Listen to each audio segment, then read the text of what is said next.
إن الحمد لله نحمده ونستعينه ونستغفره ونعوذ بالله من شرور أنفسنا ومن سيئات أعمالنا من يهده الله فلا مضل له ومن يضلل فلا هادي له أشهد أن لا إله إلا الله وأشهد أن محمدا عبده ورسوله اللهم صل وسلم على سيدنا محمد وعلى آل سيدنا محمد. وقال تعالى في كتابه الكريم أعوذ بالله من الشيطان الرجيم يا أيها الذين آمنوا اتقوا الله حق تقاته ولا تموتن إلا وأنتم مسلمون. وقال نبينا محمد صلى الله عليه وسلم اتق الله حيثما كنت وأتبع السيئة الحسنة تمحوها وخالق الناس بخلق حسن. Hadirin kiram sidang jamaah Jumat yang dirahmati Allah Subhanahu wa taala.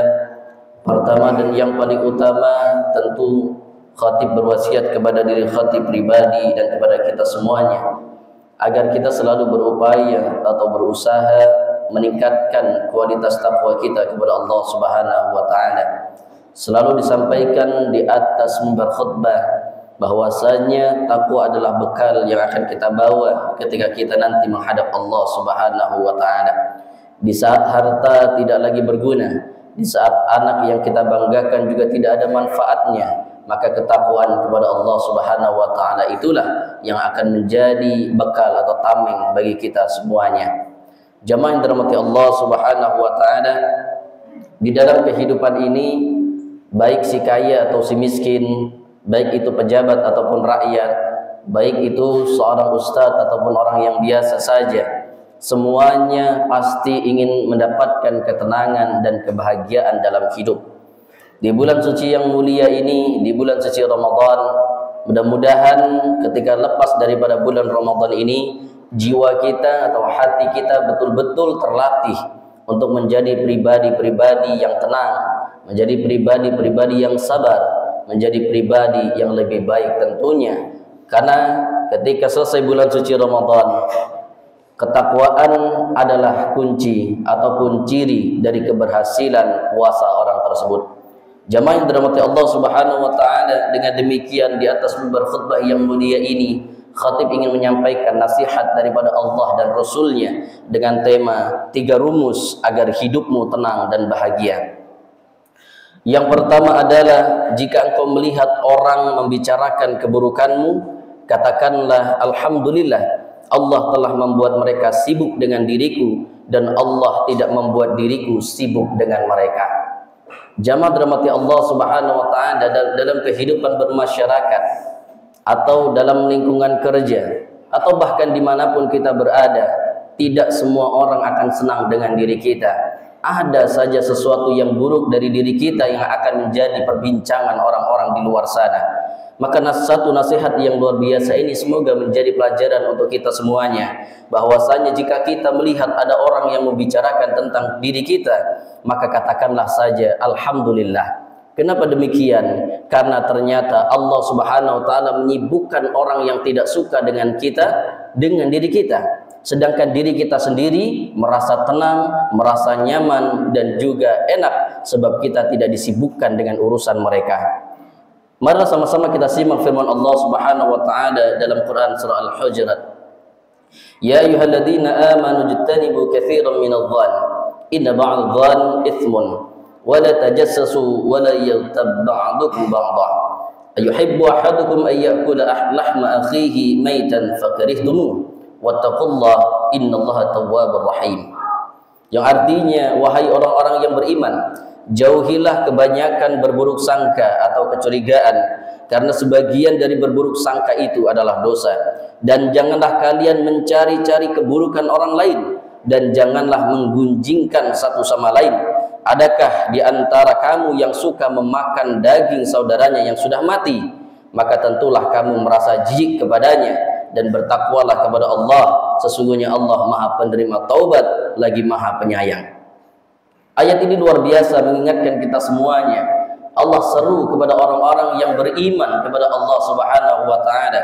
Baik itu laki-laki ataupun perempuan, baik itu si kaya atau si miskin, baik itu orang yang punya pangkat ataupun rakyat biasa, semua mereka yang memiliki keimanan kepada Allah Subhanahu wa taala diseru oleh Allah dan diingatkan oleh Allah agar kita menjauhi prasangka buruk, agar kita selalu berhusnuzan dengan orang lain, agar kita menghilangkan dugaan-dugaan yang negatif.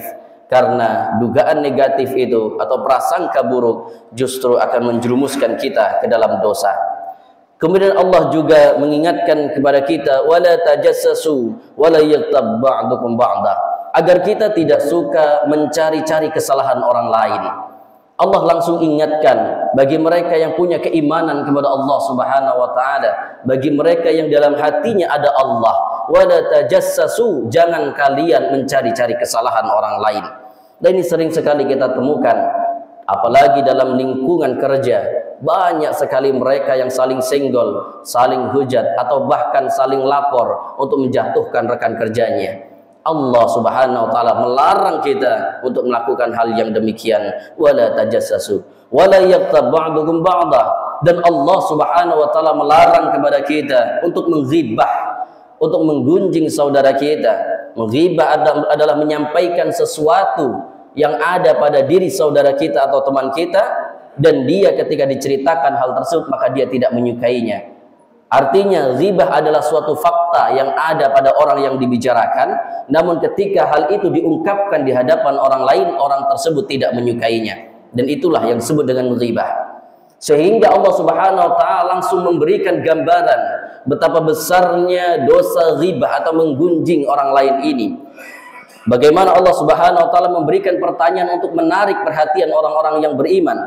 Adakah seorang di antara kamu yang sanggup untuk memakan daging saudaranya sendiri yang telah mati? Jamaah dirahmati Allah Subhanahu wa taala, jangankan memakan daging saudara kita yang telah mati, kita memakan mungkin ikan yang sudah busuk saja kita tidak sanggup, atau kita memakan ayam mungkin yang sudah basi kita tidak sanggup. Di sini Allah mengibaratkan betapa menjijikkannya menggunjing atau menghibah itu. Maka Allah pesankan kepada kita, wattaqullah innallaha tawwabur rahim, agar kita bertakwa kepada Allah karena Allah itu Maha Penyayang dan Maha Penerima taubat. Kemudian kita ingat juga hadis Nabi sallallahu alaihi wasallam, al-muslimu man salimal muslimuna min lisanihi wa yadihi. Seorang muslim yang sejati adalah bila kaum muslimin merasa selamat dari gangguan lisan dan tangannya. Hadis riwayat Muslim. Luar biasanya hadis-hadis Rasulullah sallallahu alaihi wasallam. Beliau biasa menyampaikan hadis yang pendek kalimatnya, tapi begitu dalam maknanya. Kalau kita renungi bersama, Rasulullah mengatakan seorang muslim yang sejati, yang tidak hanya mengatakan aku Islam, aku mengatakan bahwasanya aku menyembah Allah. Siapa ciri-cirinya atau apa ciri-cirinya orang-orang yang betul-betul Islam itu? Maka Rasulullah mengatakan man salimal muslimun, yaitu ketika orang muslim yang lain merasa aman, merasa nyaman, merasa tenang, tidak terganggu karena lisannya atau tangannya. Marilah sama-sama kita introspeksi diri. Mungkinkah ada di antara kita yang ketika berucap menyakiti orang yang mendengar, atau ketika kita berbuat melukai perasaan orang yang mendengarnya? Ketika kita merasakan demikian, nah perlu dipertanyakan keislaman kita. Belum sempurna keislaman kita ketika lisan kita, tangan kita masih mudah sekali mengganggu orang lain. Kemudian yang kedua, agar hidup kita tenang dan bahagia, jangan mendekati pergaulan yang toksik atau sakit. Siapa yang mendekati penyakit, dia akan sakit. Maka berhati-hatilah dalam memilih teman.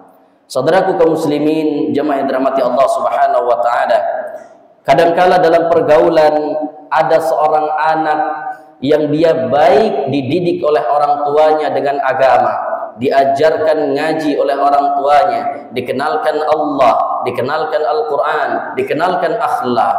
Tapi ternyata ketika dia keluar dari rumahnya, bertemu dengan teman-temannya yang suka berkata kotor, bertemu dengan temannya yang suka memukul orang lain, bertemu dengan temannya yang suka membentak orang tuanya sendiri, sehingga apa yang diajarkan oleh orang tua di rumah ternyata tidak membekas bagi anak-anak itu sendiri. Kemudian kita ingat bahwasanya Allah Subhanahu wa taala pernah menyampaikan atau pernah mengingatkan tentang kisah seseorang yang salah dalam pergaulannya.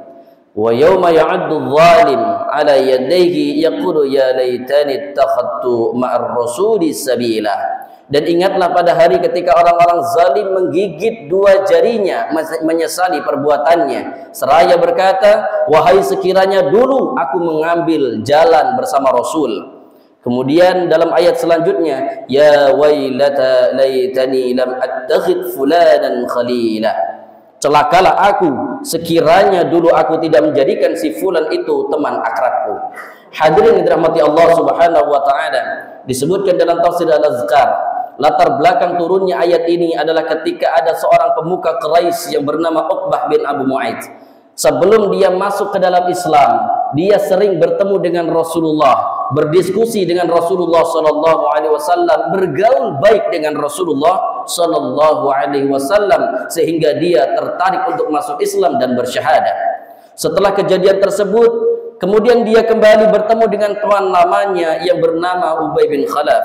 Temannya tersebut menghasut Uqbah. Ia mencela kelemahannya karena meninggalkan kepercayaan nenek moyangnya. Pada akhirnya Uqbah berbuat kesalahan dengan mencaci maki dan meludahi muka Rasulullah sallallahu alaihi wasallam. Uqbah yang tadinya dia baik hubungannya dengan Rasul, sering berdiskusi dengan Rasulullah sallallahu alaihi wasallam, tapi ketika dia kembali kepada teman lamanya yang buruk akhlaknya, buruk lidahnya, buruk penglihatannya, buruk pendengarannya, selalu menyampaikan berita yang buruk kepada dirinya, dia tergelincir dan terjerumus lagi kepada keburukan, sehingga Allah mengabadikan kisah ini dalam surah Al-Furqan tentang penyesalan orang yang zalim. Dia menggigit jarinya, bukti penyesalan dia ketika apa yang dia lakukan di dunia salah dalam memilih teman. Syekh Al-Zarnuji dalam Ta'limut Ta'alim menyebutkan, tak perlu kau tanya tentang seseorang siapa dia, cukup tanya siapa temannya, maka setiap teman akan mengikuti orang yang dia temani. Jamaah dirahmati Allah Subhanahu wa taala, syair ini menjadi pelajaran untuk kita. Mudah sebenarnya untuk menilai seseorang. Jika kita tidak ingin bertanya atau tidak enak bertanya kepada orangnya langsung, atau menanyakan individu itu secara langsung, maka lihatlah kepada siapa dia sehari-hari bergaul. Maka dikatakan setiap teman akan mengikuti orang yang dia temani. Dan yang terakhir atau kaidah hidup yang ketiga adalah jangan masuk ke dalam kehidupan orang yang tidak menginginkanmu. Pergi dengan terhormat walaupun sakit lebih baik daripada menetap sebagai orang yang terpinggirkan tanpa harga diri. Jamaah dirahmati Allah Subhanahu wa taala, pernahkah kita merasa dalam satu lingkungan, baik itu lingkungan masyarakat, lingkungan kerja, atau mungkin di mana saja, lalu kita merasa diri kita dikucilkan, pendapat kita tidak didengarkan, apa yang kita sampaikan selalu diacuhkan, seolah-olah orang tidak membutuhkan kita, tapi badan kita masih ada di tempat itu. Ketika kita mendapati hal yang demikian, maka pergi dengan cara yang terhormat jauh lebih baik daripada kita harus diam, terpinggirkan tanpa harga diri. Kemudian di sini Imam Asy-Syafi'i memberikan sebuah nasihat.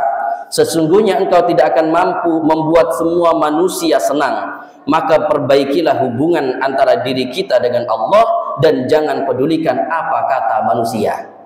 Jamaah dirahmati Allah Subhanahu wa taala, nasihat yang luar biasa untuk khatib dan kita semuanya. Dalam kehidupan kita ini, maka hendaklah kita melihat bahwasanya kita tidak bisa membuat semua orang untuk senang dengan kita.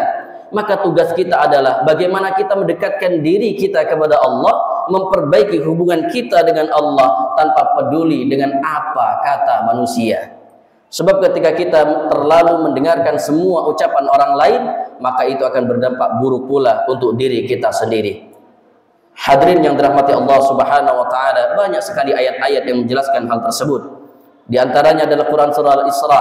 Jika kamu berbuat baik, berarti kamu berbuat baik bagi dirimu sendiri. Dan jika kamu berbuat jahat, maka kejahatan itu bagi dirimu sendiri. In ahsantum ahsantum li anfusikum wa in asatum falaha. Kemudian pula disebutkan dalam surah Ar-Rahman, tidak ada balasan kebaikan kecuali kebaikan pula. Ayat-ayat ini cukup memberikan gambaran kepada kita semuanya bahwasanya kita hendaklah berlaku baik, berbuat sesuatu yang baik, dan sisanya serahkan kepada Allah Subhanahu wa taala. Tidak peduli orang senang ataupun tidak dengan kita, karena niat kita hanyalah untuk Allah Subhanahu wa taala. Hadirin sidang jemaah Jumat yang dirahmati Allah, kesimpulan daripada khutbah yang dapat kita sampaikan pada siang hari ini, dalam kehidupan kita tidak bisa selalu menyalahkan orang lain tentang apa yang terjadi pada diri kita. Sebab kita tidak bisa mengontrol mulut setiap orang, pendengaran, penglihatan, dan juga hatinya. Maka pada dasarnya kitalah yang harus bisa menjaga lisan kita, menjaga telinga kita, menjaga penglihatan kita, dan juga menjaga hati kita, agar tidak mudah terpengaruh dengan yang orang lain perbuat kepada diri kita. Sehingga tiga kaidah tersebut menyadarkan kita semuanya. Yang pertama, ketika ada orang yang membicarakan keburukan tentang kita, maka diam saja dan bersyukur kepada Allah. Ucapkan alhamdulillah. Allah sibukkan mereka dengan diri kita, sedangkan diri kita merasa aman, merasa nyaman karena tidak disibukkan dengan urusan mereka. Kemudian yang kedua, pergaulan yang sakit akan sangat berpengaruh dengan mental seseorang. Maka ketika kita menemui pergaulan yang tidak sehat, cara yang paling tepat adalah menjauhi pergaulan tersebut. Bukan kita sombong dengan memilih teman, sebab teman itu akan menjadi saksi di hadapan Allah Subhanahu wa taala, dan bisa jadi kita yang ingin baik gagal melakukan kebaikan karena pergaulan yang tidak baik. Kemudian yang ketiga, jika kita berada pada lingkungan yang tidak menghargai diri kita, maka cara untuk menghormati diri kita sendiri adalah hijrah kepada tempat yang menghargai kita, di mana dirimu dihargai, dan jangan sampai batin kita tersiksa merasa tidak diperdulikan. Jamaah dirahmati Allah Subhanahu wa taala, semoga tiga kaidah ini menjadi pelajaran untuk diri khatib pribadi dan kita semuanya. Kita sadar betul bahwasanya kalau kita bagus hubungannya dengan Allah, maka kenyamanan hati akan kita peroleh. Tapi kalau kita hanya bagus dengan hubungan manusia, ingat, kebaikan manusia itu terbatas dan ada waktunya mungkin kita akan bermasalah dan lain sebagainya. Sehingga ketika terjadi hal itu, kita kembalikan lagi kepada Allah Subhanahu wa taala. Aqulu qouli hadza wa astaghfirullah li wa lakum wa li sairil muslimin wal muslimat. Innallaha ghafurur rahim.